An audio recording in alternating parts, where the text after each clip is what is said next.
Paz do Senhor a todos. Hoje eu vou conversar com o pastor Wagner Camilo, pastor presidente da ADEP, sobre um tema muito importante, batalha espiritual, evangelização, que essa conversa seja edificante para todos nós. Pastor Wagner Camilo, nós sabemos que a obra de Deus é algo muito sério. Sim. Muitas pessoas hoje estão envolvidas com a obra de Deus, estão envolvidas com o reino de Deus, fazendo um trabalho extraordinário. O senhor cresceu em um lar evangélico, se converteu depois de adulto.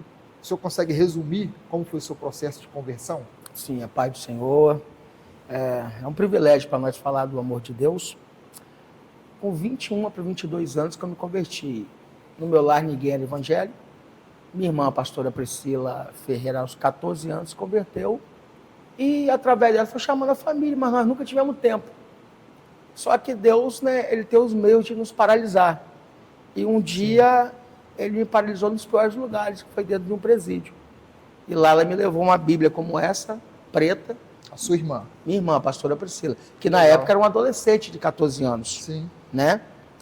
Aceitou Jesus, 14 anos. Só que quando eu me converti, ela já era uma mulher de Deus, pregadora da palavra. Sim. Já tinha uns 6 anos, mais ou menos, que ela já estava na igreja e através dela eu ouvi falar desse amor de Cristo. E hoje estou aqui.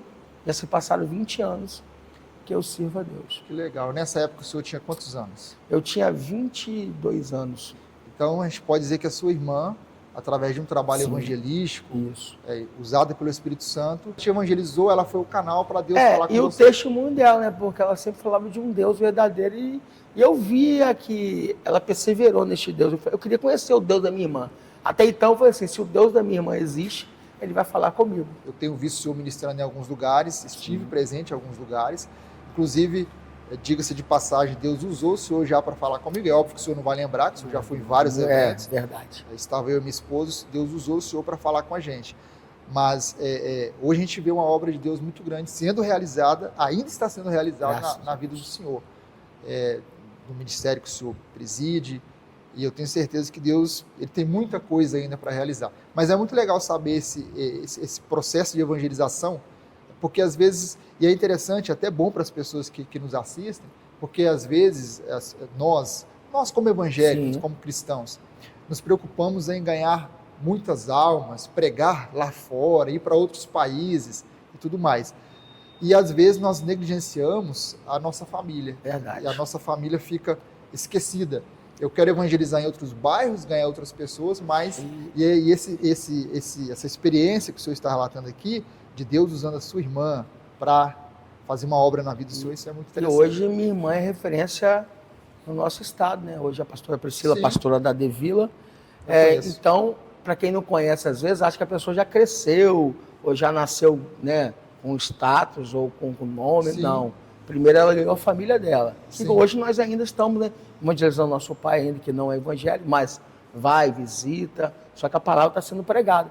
Hoje, até então, já tem igreja em Portugal, sim, onde eu tive o privilégio de ir também, atravessar a fronteira, alguém que não tinha nome, Deus mudou a paz da minha história e ainda permitiu cumprir promessas e viajar fora do país.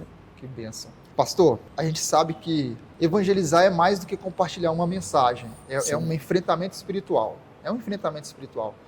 E quando eu falo de evangelizar, eu falo de ir para a rua, de fazer culto na praça, culto nos lares, entrar nos lares com a permissão dos moradores. Sim. E pregar a palavra. A gente sabe que é mais do que pregar uma mensagem, é um enfrentamento espiritual. Eu quero saber qual a opinião do senhor sobre isso, sobre esse enfrentamento espiritual, sobre essa batalha espiritual que a gente enfrenta. A maior pregação hoje para mim é a sua vida com Deus, seu testemunho. E o segredo hoje do pastor Wagner, eu não mudei de bairro, eu não mudei de estado, eu não mudei de país, eu mudei de vida.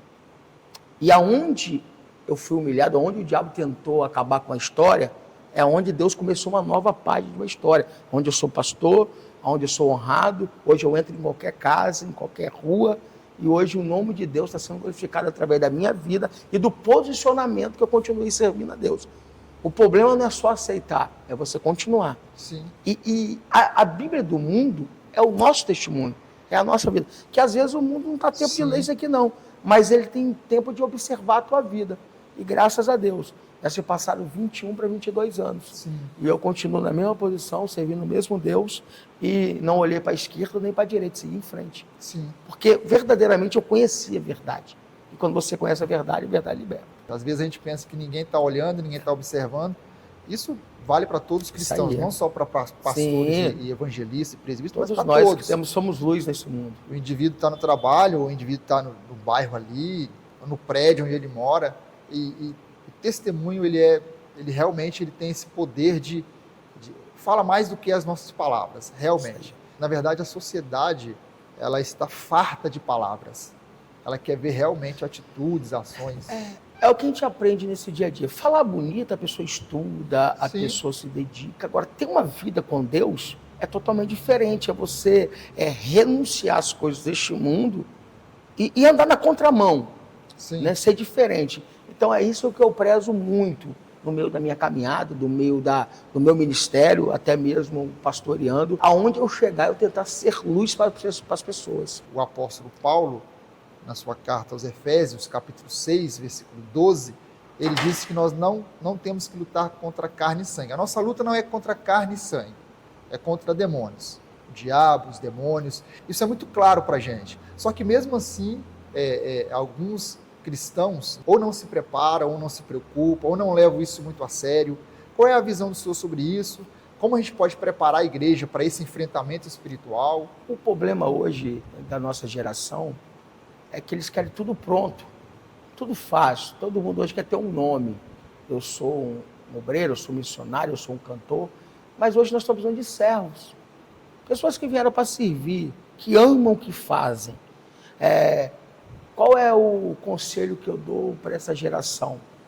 É a gente focar em Cristo e esquecer do tamanho das lutas do gigante. Por quê? O nosso Deus é maior do que todos os problemas que enfrentamos.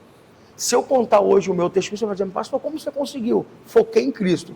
Se você hoje contar a tua história, eu vou perguntar, mas como você passou isso? Foquei em Cristo. Então, assim, eu tive várias etapas. Eu tive etapas de desertos, de percas, de prisão, de rejeição, mas também tive etapas de conquista, de experiência, de vencer e de saber que com Deus contigo você não perde batalha. A batalha já é garantida. Você só precisa perseverar e esperar o tempo. Quando o senhor não era evangélico, não era cristão, como é que o senhor se definia? O senhor se definia como nessa época? O senhor era da pesada? O senhor teve envolvimento com drogas ou não? Assim, eu glorifico a Deus que eu nunca usei droga. Oportunidade já tivemos, morando em morro, nascido no Morro de Argolas, andando com pessoas que sempre usou. Só que assim, eu sempre tive uma resistência de sabendo, porque eu via muitos amigos que usavam, perdendo a vida, perdendo saúde, perdendo bens materiais, e eu tomei aquilo como lição. Eu falei assim, eu não quero isso.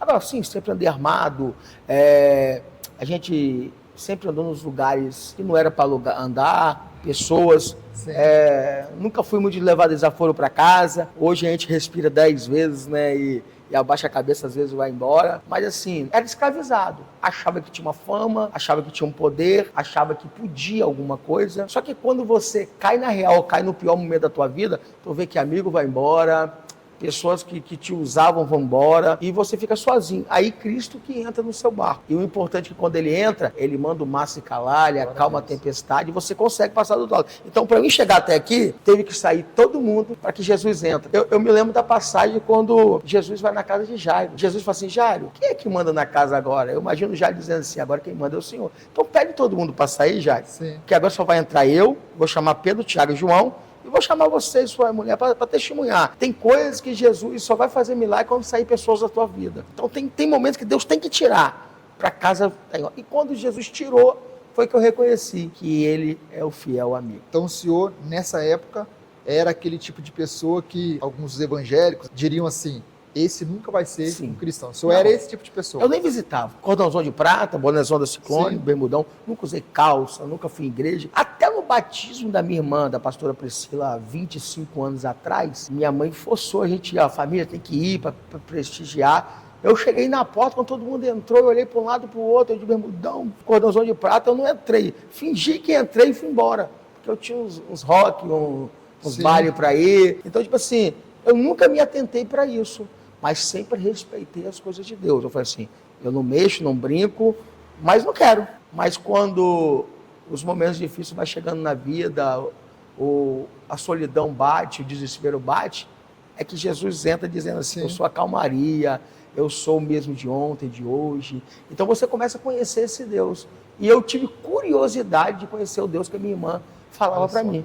Eu lembro, quando eu falo de curiosidade, eu lembro de Zaqueu. Sim. Zaqueu não foi até Jesus porque ele estava enfermo, Zaqueu não foi até Jesus porque estava preso, ou porque estava pobre, ou porque estava sem família. Zaqueu só foi até Jesus por causa de uma curiosidade. Quando o Levi aceita Jesus, larga tudo e vai seguir Jesus, Zaqueu pergunta, quem é esse Jesus? Foi o que eu perguntei no meu difícil. Se o Deus da minha irmã existe, ele tem poder de mudar a história da minha vida. E hoje eu falo, o meu Deus pode mudar a história da tua vida. Eu creio. Há 20 anos atrás eu falava o Deus da minha irmã. Hoje eu falo, o meu Deus muda a tua casa, tua família e tua vida.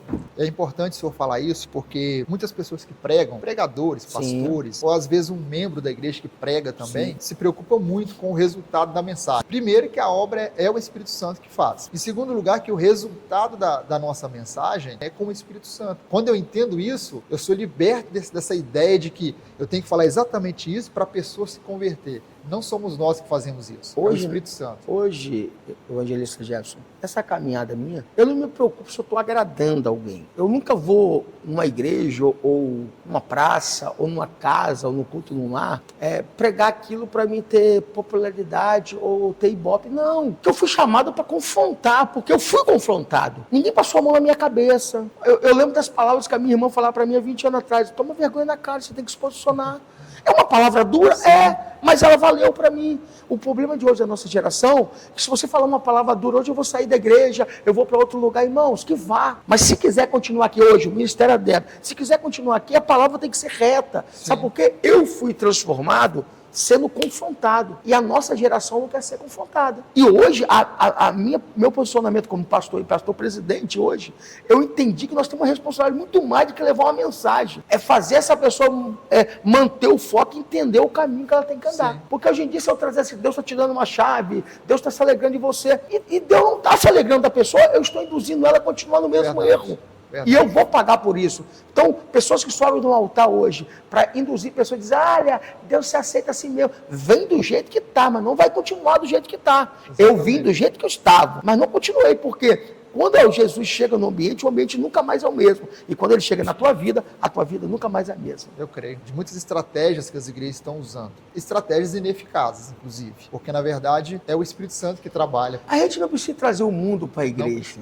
Para que se converta, nós temos que fazer um culto de funk para me trazer um jovem. Eu tenho que fazer um negócio diferente. Não, irmão, tem que ter Espírito Santo. A igreja tem que ter oração, jejum, dedicação, posicionamento. A gente tem que fazer para atrair essas pessoas. Você não consegue que eu vou fazer algo que o mundo se agrada para me trazer alguém. Você não vai mudar a vida de ninguém. Sim. Você vai encher a igreja, verdade, mas não vai ter resultado. Verdade. Então hoje eu entendi que além da minha vida com Deus, o meu testemunho, é o Espírito Santo de Deus que tem que estar operando aqui neste lugar. A igreja foi projetada por Deus, foi fundamentada em Cristo, a igreja está fundamentada em Cristo, por isso que ninguém pode destruir a igreja. O Império Romano tentou frear o crescimento da igreja através de perseguições e tudo mais, mas os cristãos foram avançando, foram crescendo, centenas de pessoas se convertiam em uma pregação. Hoje nós temos cristãos que estão sendo perseguidos na Coreia do Norte, na Nigéria, no Afeganistão. No Brasil também nós temos um tipo de perseguição. Ainda que o cristão no Brasil não seja perseguido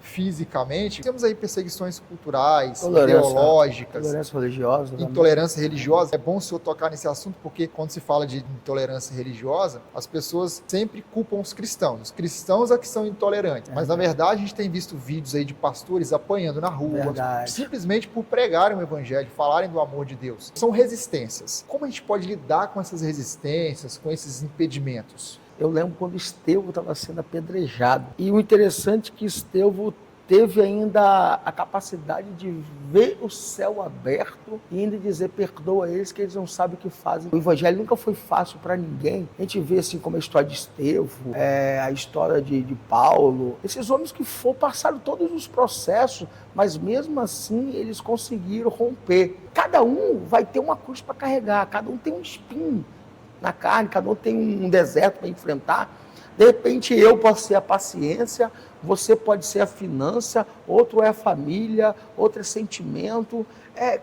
Mas cada um de nós, colocando Cristo no centro, nós conseguimos romper. Hoje não está fácil. É pessoas que vão zombar, vão rir, não vão acreditar. Alguns que vão tentar te parar, alguns que vão citar palavras que vai tentar até te ofender, mas quando nós estamos revestidos lá no começo, como você falou, das armaduras de Cristo, nós temos o capacete, escudo, a espada, a couraça, nós estamos revestidos. E a nossa luta não é contra a carne nem contra o sangue. O problema é que às vezes nós estamos brigando entre si. Você manda uma afronta para mim, eu mando outra para você. O segredo às vezes é melhor se calar e deixar o seu próprio testemunho dizer quem você é e Deus na tua vida. Eu já vi grupos de cristãos dizendo assim, esse bairro não tem jeito para ele. Essas pessoas não dão ouvido à voz de Deus, essas pessoas não querem ouvir a palavra. Para essa pessoa é só a morte. Não tem jeito para esse bairro. E esse bairro que eu estou citando, não vou mencionar o nome aqui por questões éticas, é um bairro onde há um índice de alcoolismo muito grande, Sim. um índice de prostituição muito grande, muitas pessoas envolvidas com drogas, inclusive jovens. E aí eu ouvi de crentes, tá? Pessoas que inclusive foram alcançadas por Jesus. Isso não pode sair de nós. Não pode. Principalmente uma pessoa igual eu, que Jesus alcançou dentro de uma prisão, morando no morro,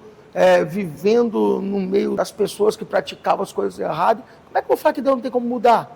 E através de mim, um dos caras que na época era o mais perigoso, um cara que era perdido, o êxodo do Serol, foi convertido, hoje ele mora no mesmo bairro, na mesma rua, no mesmo endereço, hoje é pregador da palavra, um dos caras mais temidos. Eu dentro da prisão preguei para ele, quando nós saímos da prisão, eu fui na casa dele fazer visita, virou um ponto de pregação e de lá que surgiu a ADEP. E hoje ele, a família dele toda convertida hoje, através da minha vida, do meu testemunho e através da pregação. É por isso que as pessoas não podem usar esse tipo de expressão. Para esse bairro não tem jeito. Já imaginou se Cristo tivesse desistido da gente? Um cara condenado a 50 anos de prisão, rejeitado, preso, humilhado, família pobre. Você acha que alguém ia falar que tinha mais jeito para mim? Se saísse também, ia sair para fazer coisa errada. Só que eu saí para ser livre. A prisão é física. Eu estava livre espiritualmente quando eu aceitei Jesus. A ideia desses bate-papos é justamente essa. Apresentar para as pessoas histórias reais de transformação, de libertação, de chamado divino, porque eu vejo na vida um chamado divino, para ganhar almas, para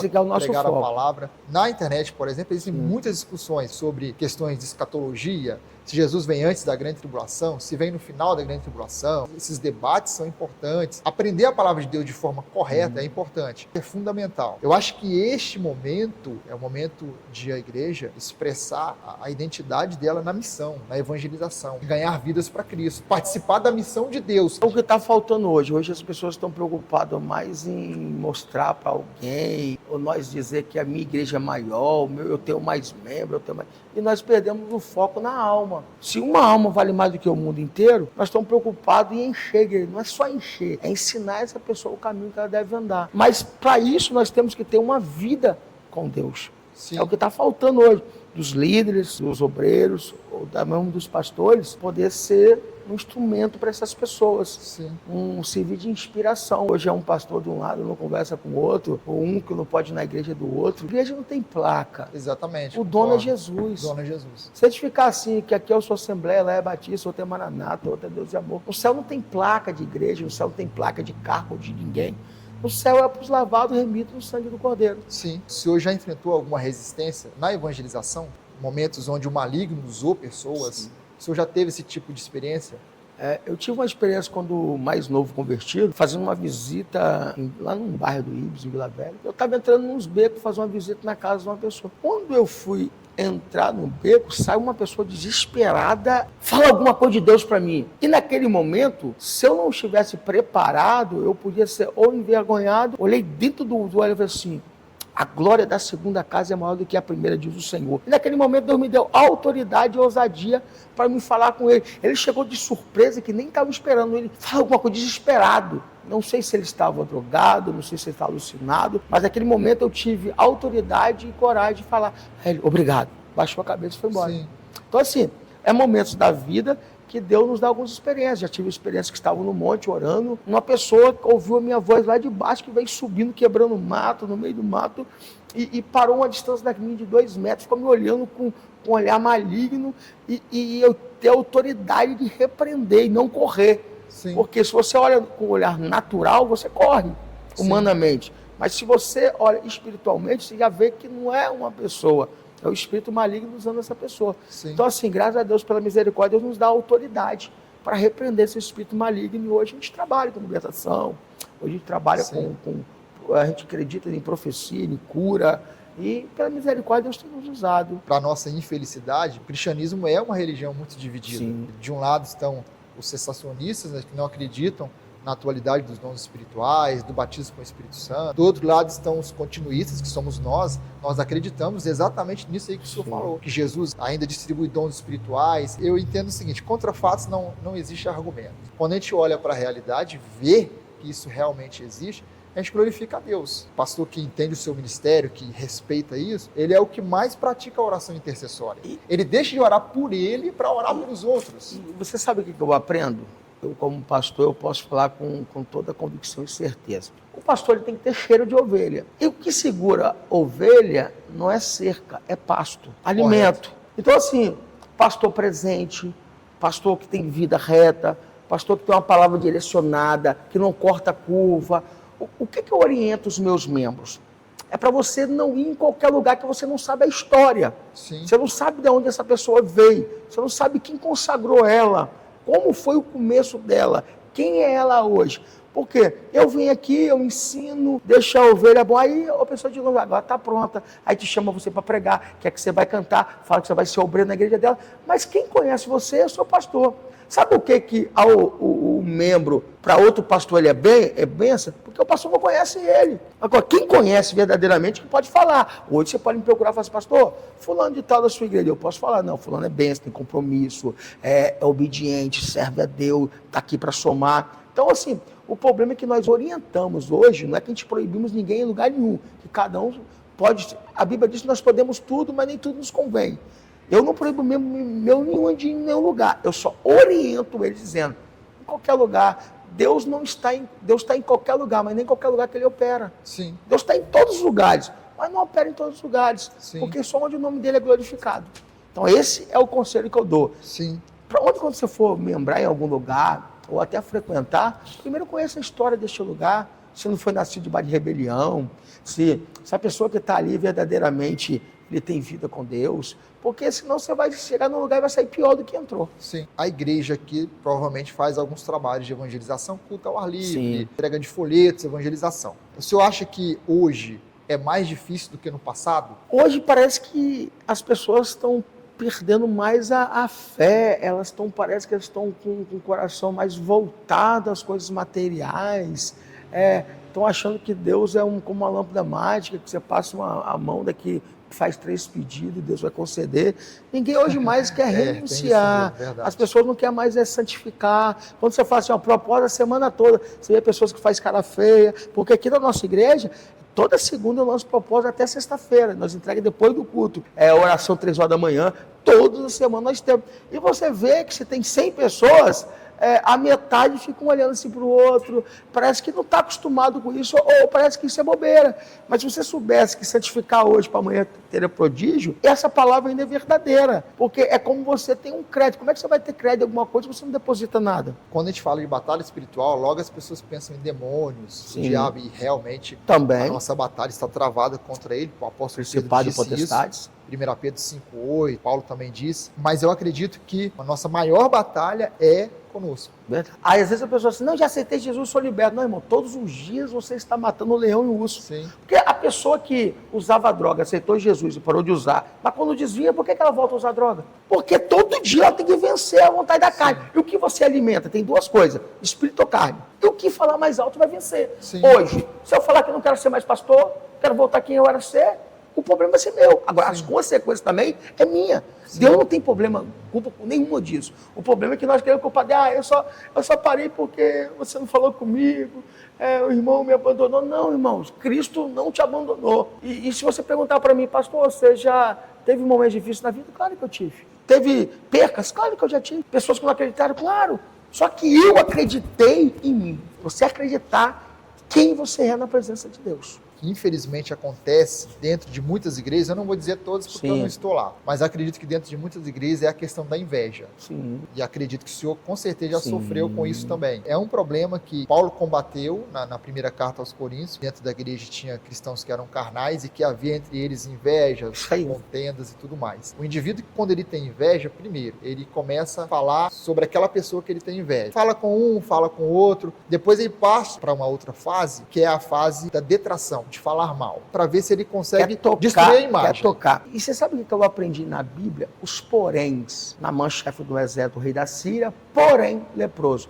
Então sempre alguém vai querer achar o seu porém. Ele está assim, mas porém Sim, já caiu. Infelizmente tem. Porém, veio de uma família de prostituta. Porém, era traficante. Sim. Porém, era presidiário. Só que Deus hoje não está preocupado com porém, Deus está preocupado com quem você é. Porque hoje as pessoas estão querendo tocar no teu passado. O que para mim é inveja? A pessoa olha para você, quando você não significa nada, você não incomoda nada, ninguém fala de você. Verdade. Mas a partir do momento que Deus preparou um ambiente para você, Deus preparou um cenário para te honrar, alguém começa a levantar. O Jefferson agora quer fazer isso, quer fazer aquilo. Mas quando você não incomodava ninguém falava no seu nome.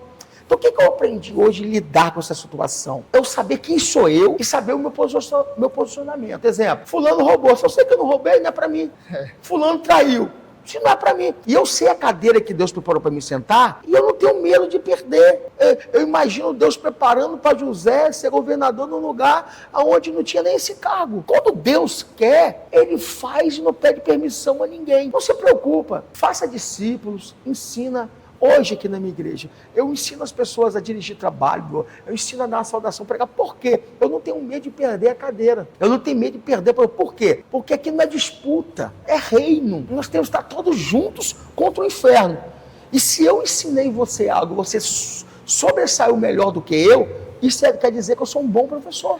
Essa é a ideia. Essa é a ideia. Sim. Poxa, então eu ensinei alguém que se tornou melhor do que eu. Alguém vai falar, nossa, ô evangelista Jefferson, pai, você está pregando bem ou você hoje dirigiu um trabalho legal. Tive um bom professor. Abaixo de Cristo, claro, me inspirei em alguém aqui na terra. Sim. Meu líder, meu pastor, meu pai, minha mãe, meu irmão. Então assim, igual hoje eu olho para minha irmã, a pastora Priscila, me inspiro nela. Tudo que ela pregou para mim, ela vive. Uma coisa é você estar no altar pregando e ali meia horinha, uma hora. Outra coisa é você conviver com a pessoa. Sim. Você vê os resultados dos frutos. Para você ver hoje, ou quando eu olho para ela, eu me orgulho porque eu sou o mais velho da casa. Só que ela buscou primeiro. Hoje ela está fora até do país pregando. Então, assim, para você ver como deu. Mas, assim, ela não foi para fora. Primeiro ela começou dentro da casa dela. Depois ela começou na vizinhança. Começou dentro de um quilãozinho. A ADEP hoje. Começou debaixo de um pé de jamelão. Depois começamos no quintal de uma casa. Depois descemos e compramos agora já um terreno, estamos fazendo uma igreja para 700 pessoas. Então, assim, para você ver que está dando frutos. Sim, sim. Nós não caímos de paraquedas. Às vezes as pessoas veem hoje, fulano hoje está bem. Não, irmão, você não sabe a cicatriz que nós carregamos. Todo mundo só quer ver as medalhas que você tem. As cicatrizes que nós estamos curando todos os dias. Que é uma perca, é uma calúnia, é rejeição, é você deixar de viver para viver a vida dos outros, você deixar a sua família para você cuidar da família dos outros, é você às vezes pegar uma cesta básica e dividir para você e ter que dar para outra família. Ninguém vê isso. Quando você chega numa fase boa, todo mundo quer dizer, está bem, está morando bem, está comendo bem, mas ninguém vê os 20 anos atrás, que o cara não podia pagar uma pizza para a família, sim, que o cara às vezes dependia de carona de alguém, trabalhava o dia todo, pregava o dia todo, ia para o monte se consagrar, ainda tinha que ler Bíblia ainda, para no outro dia você pregar de novo. Então quando Deus às vezes, depois dos desertos, ele prepara uma mesa para você, todo mundo só vê a mesa. Muitos jovens hoje querem ser pregadores, glória a Deus por isso, sim, tem que ter jovens pregadores mesmo. Só que o jovem pregador, o iniciante ou o aspirante, sim, a pregador, pode até se inspirar nos grandes pregadores, naqueles que alcançaram um grande status aí eclesiástico, mas ele precisa entender que existe um processo. Claro. Tem Moisés que passou por um processo, Paulo que passou por um processo. Esse processo até chegar, só que tem uma galera que não quer passar por esse processo. Não. Tem uma galera que quer já começar de cima. E acham que é um comércio. Deixa eu dizer, eu estou com 22 anos no ministério. Para mim chegar até aqui, não cheguei em lugar nenhum ainda. Eu tenho muita coisa para galgar. Mas para mim chegar agora nessa posição, foi muito choro, muita lágrima, muita renúncia, muitas noites sem dormir, se consagrando todo dia, separando de algumas amizades, passando deserto, passando luta, sendo provado, sendo testado, para chegar em algum, sim, lugar. Porque tem vezes a pessoa aceitou Jesus, hoje daqui a um ano quer ser obreiro, pregador, cantor, e quer ser reconhecido. que ser reconhecido, irmão, é só no céu. Seja reconhecido como no inferno, fala assim, tem um homem de oração, uma mulher de oração. Às vezes a gente quer aplauso das pessoas. A gente esquecemos que os nossos antecessores foram chicoteados em praça, foram cuspidos, foram humilhados. Hoje não. Nós queremos ser aplaudidos só em curtida de like, de Instagram. Essas coisas hoje não te leva a nada, não. Você pode me perguntar, pastor, você tem muitos seguidores? Eu não estou nem aí, eu nem mexo muito com isso. Sim. Claro que hoje a gente tem isso para alcançar pessoas que às vezes não conseguem vir na igreja. Mas eu não tenho esse alvo de ter 10, 20, 30, 50 mil, não. Uma pessoa, se me ouvir e entender que esse Deus pode mudar a vida dela, eu já fiz o nome de Deus ser glorificado. De onde vem a nossa força? Sim. A gente sabe que a nossa força vem do Senhor, não existe outro lugar. Sim. Pode ter psicólogo, muito bom, parabéns, verdade, é importante. Claro. Mas a gente sabe que a força mesmo do cristão vem da palavra, vem do Senhor. Quando tudo isso aconteceu e eu não conhecia Cristo, foi um baque para mim, parecia que tinha acabado toda a minha história, mas o importante é que eu tive uma família. Isso é muito importante, quando os pais, quando a família sempre é unida e está junto. E depois da minha família, eu conheci alguém muito especial, que foi a cantora Lohane. Eu fui casado há 15 anos. Quando eu estava pronto para noivar, aí eu fui a júri popular e fui condenado. E ela não me abandonou. Ela foi fazer a primeira visita e falou assim, Deus não é homem que minta, nem filho que se arrependa, vou te esperar. Eu estava destruído, estava para baixo, ela me colocou para cima. Então, me deu força para mim continuar lutando. Saí com 5, 6 meses, noivamos e casamos.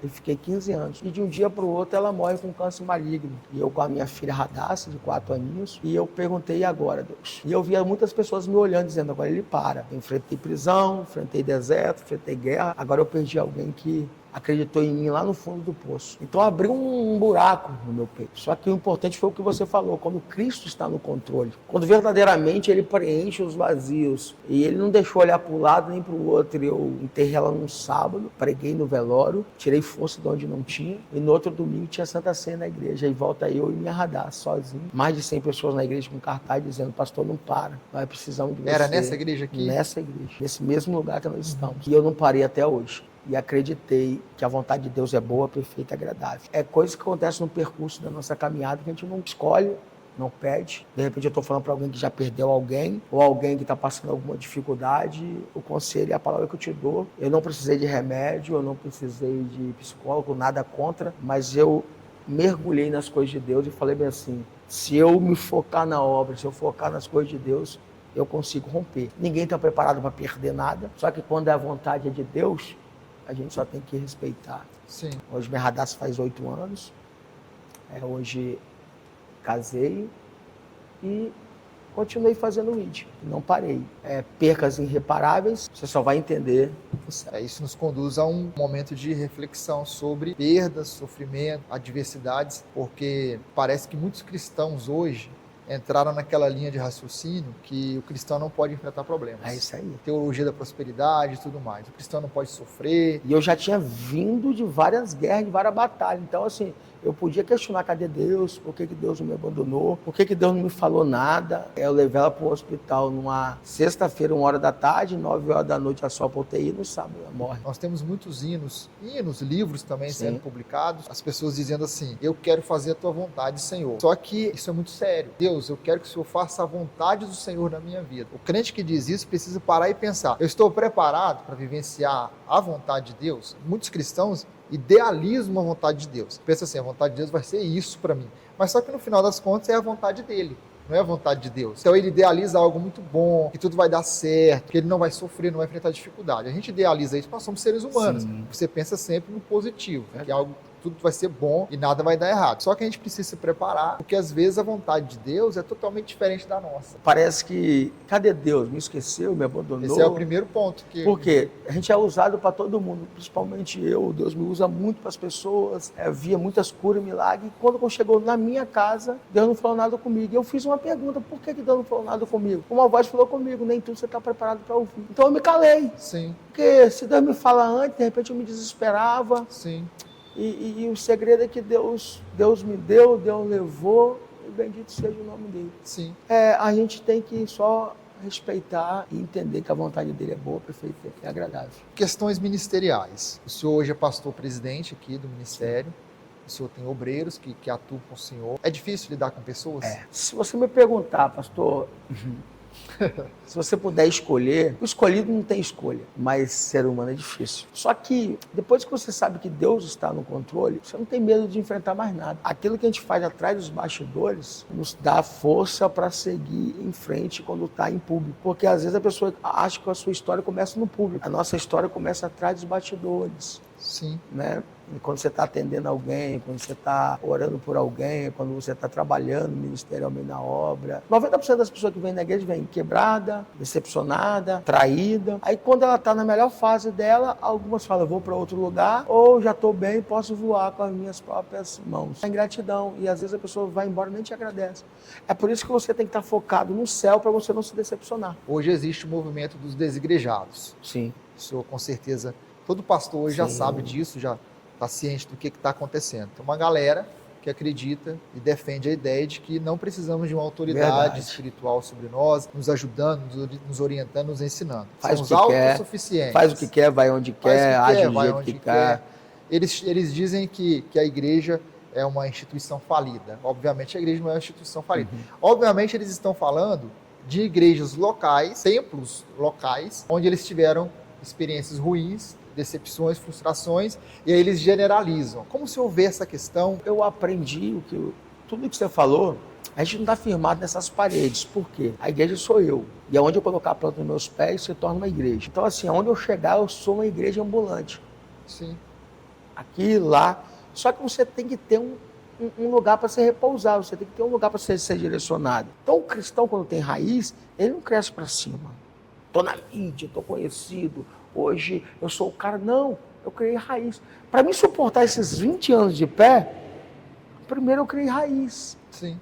No anonimato, quando ninguém te vê, ninguém te conhece, ninguém está perto de você. Mas quando você cria raiz e começa a crescer, as pessoas vão perguntar como cresceu, de onde cresceu.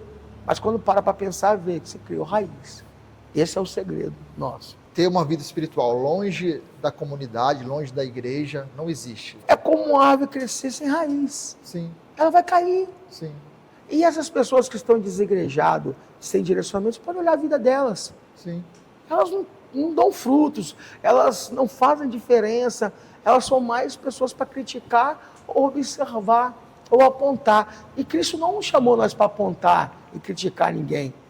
A gente está rodeado de um testemunho, isso é diferente. Só que o problema é hoje a pessoa não concordou com uma coisa, não aceitou, ela vai ali do lado e abre um ponto. E não é isso que Cristo quer. Eu acho que a igreja, nós temos que estar unida, falar o mesmo propósito. Porque se você passar numa rua, você vai ver 10 locais abertos, uma com 5, outra com 10, outra com 20. E se juntasse todo mundo? Mas o problema é que todo mundo hoje quer liderar. Todo mundo hoje quer estar defendendo alguma coisa sem estrutura nenhuma. Sim. O problema é sem estrutura. Então nós não estamos visando almas, os vizinhos, nós não estamos visando a comunidade. Por quê? A igreja se torna um hospital, a igreja se torna uma escola. Sim. Então, assim, por isso que tem que ter muito mais igrejas mesmo. Sim. Só que, qual é o foco? Aonde nós queremos chegar? Porque quando você ter mais igreja, para que o nome de Deus seja glorificado, é louvável. Mas o problema é quando você está na mesma rua, tem 10 igrejas e disputando e um falando mal do outro. Então, é o reino das trevas que prevalece. Exatamente. Ou nós se unimos, por exemplo, nós estamos aqui no bairro do Paú. Se todas as igrejas se unirem para um evento, não tem para principado e potestade paralisar a gente.